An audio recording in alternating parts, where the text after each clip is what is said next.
Je vais maintenant laisser la parole à Anne Nappi qui va nous parler de coopération décentralisée. Oui, donc cette délibération expose le dernier projet qui continue et qui va se poursuivre encore un petit peu encore avec notre coopération décentralisée avec la commune de Koubalan au Sénégal. Donc depuis 2013, nous avons pour objectif de développer les activités génératrices de revenus sur cette commune, telles que le maraîchage. Et dans ce cadre, un projet est mené en collaboration avec la ville de Fleury-sur-Orne afin de mettre en place des jardins pédagogiques dans les écoles de la commune de Koubalan et de favoriser une meilleure hygiène alimentaire. La deuxième tranche du projet est donc en cours de réalisation.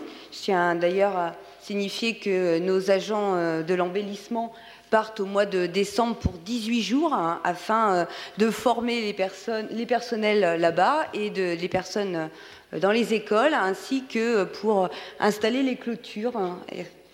T'y vas pas. Voilà. Et que je partirai donc poursuivre ces projets jardins d'ici 10 jours. Voilà, donc dans ce cadre, nous avons sollicité des subventions auprès du ministère des Affaires étrangères de la région dans le cadre de l'appel à projet triennal. C'est parce que nous sommes en partenariat avec la ville de Fleury-sur-Orne, une partie de ces subventions que nous avons reçues sont reversées à la ville de Fleury-sur-Orne. Voilà. Et vous avez aussi le tableau pour le plan de financement prévisionnel de la troisième et dernière tranche de ce projet, puisque tous les villages de la commune de Koubalan seront équipés de ces jardins d'école. Et donc, il nous restera une dernière tranche de travaux à effectuer pour mettre en place ces jardins. Et donc, nous vous sollicitons aussi pour autoriser à réaliser les demandes de subventions dans le cadre de ce plan de financement prévisionnel. Voilà. Alors, j'ai deux demandes d'intervention. Madame Choly. Oui, c'est un très beau projet et je me disais que localement, peut-être qu'on pourrait reprendre cet objectif avec du maraîchage en bio pour de la réinsertion possible. Et donc, pour alimenter la restauration scolaire notamment, qui n'a pas beaucoup de produits en bio et très locaux. Voilà. Alors, des projets sont en cours pour effectivement permettre une réciprocité sur nos deux territoires. Dans ce cadre-là, des actions vont être menées. On réfléchit avec la MPT à un nouvel échange entre groupes de jeunes de Cherbourg-Octeville et de Koubalan. Et il nous semblait qu'on pouvait peut-être évoquer cette problématique de faire le lien avec ces jardins scolaires. Donc on est encore seulement dans une réflexion pour trouver comment agir, avec qui et de quelle façon, parce qu'il faut quand même des choses qui soient un peu investies par les gens sur notre territoire. Donc ces réflexions, ces projets se réfléchissent au fur et à mesure. Et puis il faut savoir qu'il y a eu aussi des élections il y a 1 an au Sénégal et que le maire de Koubalan est encore lui aussi dans sa programmation de mandat et à savoir quelles sont ses priorités. Et bien qu'il nous ait dit qu'il était en train de finaliser, nous n'avons pas encore reçu sa programmation et son plan d'action. Voilà. Et juste un petit complément, mais c'est vrai que pendant les activités de maraîchage, notamment en termes d'outils de dynamisation sociale, c'est quelque chose qui se met en place avec les jardins partagés. Aussi. Donc il faudra continuer sans doute à développer. Je vous laisse la parole. Oui, c'est pour dépasser, c'est pas simplement l'idée de jardin partagé, là, c'est pour faire de la réinsertion et mettre en place des circuits courts localement. C'est pas forcément au niveau scolaire non plus. Voilà, c'était une autre proposition. Hein, voilà. Tout à fait. Mais pour en avoir discuté aussi avec des associations de quartier, ça aussi, c'est des projets qui peuvent, de toute façon, les intéresser. Je pense notamment aussi à l'îlot des échanges, à un moment donné, qui a voulu se positionner sur ce domaine. Monsieur Huette. Oui, c'était tout simplement pour dire qu'on ne pouvait que s'associer à la volonté d'essayer d'améliorer les conditions de vie parfois de peuples plus éloignés de nous. Mais justement, j'avais proposé l'année dernière, je crois, qu'on puisse avoir un retour visuel de ce qui s'est fait là-bas. Alors, comme on n'aura pas forcément la chance d'aller superviser l'installation des grillages, peut-être que vous pourriez faire des photos pendant ce temps-là et nous apporter un joli diaporama qu'on pourrait regarder ensemble pour voir un petit peu ce ce qui s'est fait et prolonger le travail de l'ensemble de la collectivité de Cherbourg là-bas avec un retour visuel. Alors évidemment, je n'avais pas pu me rendre l'année dernière puisque comme on avait pu vous l'expliquer, il y avait des réticences puisque la Casamance est frontalière des deux Guinées. Donc en conséquence, nous n'avions envoyé aucun agent et nous avons rattrapé donc les projets qui auraient dû être faits fin d'année précédente sur cette fin d'année. Donc pour la première fois, je vais me rendre dans 10 jours au Sénégal. J'ai bien l'intention de rapporter des images et de voir cette évolution. Mais c'est vrai que nous avions eu aussi les images donc, des deux groupes de jeunes de l'échange l'année précédente qui nous donnaient une petite idée de ce qui se passait quand même autour de ces jardins et des activités qui ont été initiées dans cette coopération décentralisée. S'il n'y a pas d'autres... Pardon. Marie-Françoise Le Benoît. Je voudrais juste donner une réponse par rapport à l'insertion, parce qu'il existe quand même une association qui s'appelle les Jardins d'Ortie, qui cultive du bio et qui existe déjà depuis une vingtaine d'années, et qui fait de l'insertion. Et actuellement, ils ouvrent un garage rue Boulevard Madès France, pour une vente le jeudi, une vente aux particuliers, donc le jeudi en fin d'après-midi à 17h. Voilà, donc ça existe déjà quand même à Cherbourg, ce qui ne veut pas dire qu'il ne faut pas développer encore davantage. Merci Madame Le Benoît. Je soumets aux voix cette délibération, donc qui vote contre, qui s'abstient, délibération adoptée à l'unanimité, et je vous en remercie. La délibération suivante donc, concerne les rencontres internationales de la fraternité.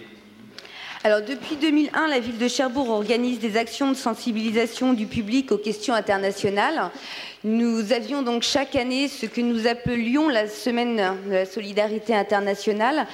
Les associations qui participaient à cette semaine de sensibilisation ont participé à renommer pour élargir un petit peu le champ de cette semaine-là et élargir aussi cette semaine à presque un mois aujourd'hui de manifestations autour de l'international sur différents plans et pas uniquement sur la solidarité. Donc afin d'ouvrir à d'autres domaines et à une autre dynamique, cette semaine de la solidarité internationale s'intitulera donc Rencontre internationale de la fraternité. Un mot qui me semble aujourd'hui très très important de rappeler. Donc, dans cette période, différents événements sont programmés et ils iront donc de la fin octobre au début décembre. Et donc nous aurons du 15 octobre au 30 novembre l'organisation du festival alimentaire qui, je dois le souligner, le festival alimentaire sera diffusé sur la commune de Coubalan aussi, par le biais d'une association qui accepte de présenter ces films. Le festival alimentaire interpelle sur les questions de développement durable, sur les questions d'agriculture familiale et durable, et sur un certain nombre de questions autour de la terre en particulier.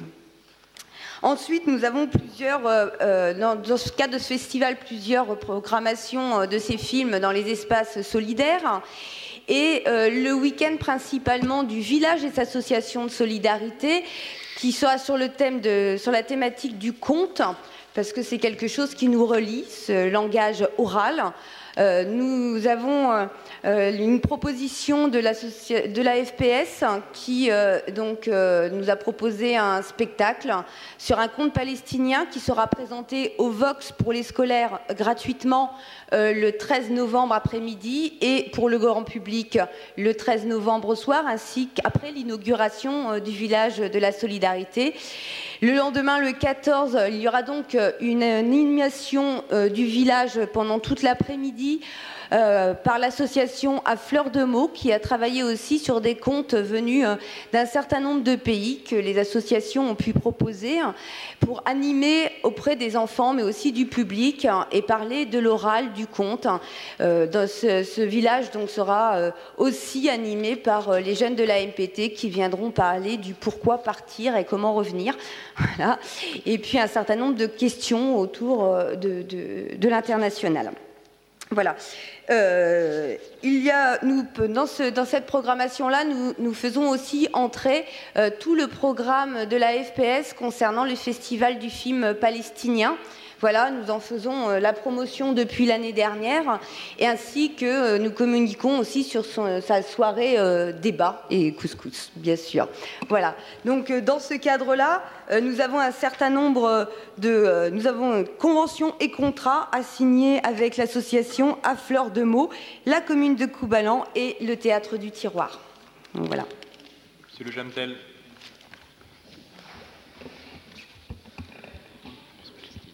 Merci. Oui, c'est une question sur les enjeux agricoles et alimentaires. C'est indiqué dans la délibération qu'une sélection a été menée. Donc, si j'ai bien vu, il y a 5 films, 5 documentaires qui seront diffusés sur les 8 qui pouvaient l'être. Et comme il s'agit des enjeux agricoles et alimentaires, je crois que le documentaire qui s'appelle 9-70 n'a pas forcément été retenu. Et bon, ce documentaire traitait de la loi 9-70 qui, en fait, est... Si. Alors, en fait, il y a deux choses. Il y a des documentaires qui ont été retenus pour le travail dans les espaces solidaires, qui sont relativement courts et qui permettent un travail et un débat avec les personnes qui ne sont pas forcément des experts du sujet, ni des passionnés du sujet. Donc il nous fallait des documentaires qui soient rapidement accessibles dans un contexte peu travaillé auparavant. Et le documentaire 9-70 sera par contre diffusé en soirée pour des gens qui connaissent bien la problématique et qui ont envie d'en débattre de manière plus approfondie. Voilà.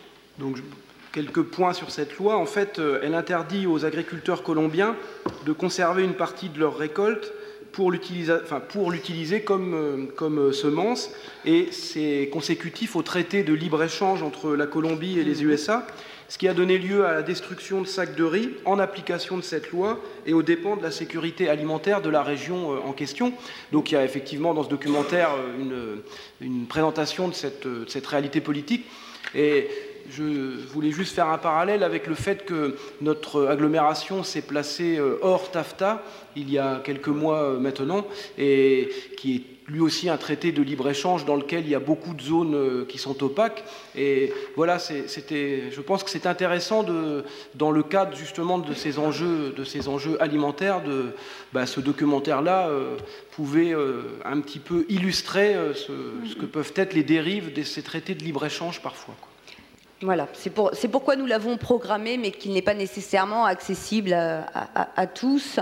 Il sera accessible à tous et visible par tous, mais voilà, avec des conditions un petit peu particulières. Merci de ces précisions. Donc, sur cette délibération, qui s'abstient, qui vote... Pardon. Donc, avec les pouvoirs, hein. OK. Et qui vote contre. Donc, délibération adoptée. Merci.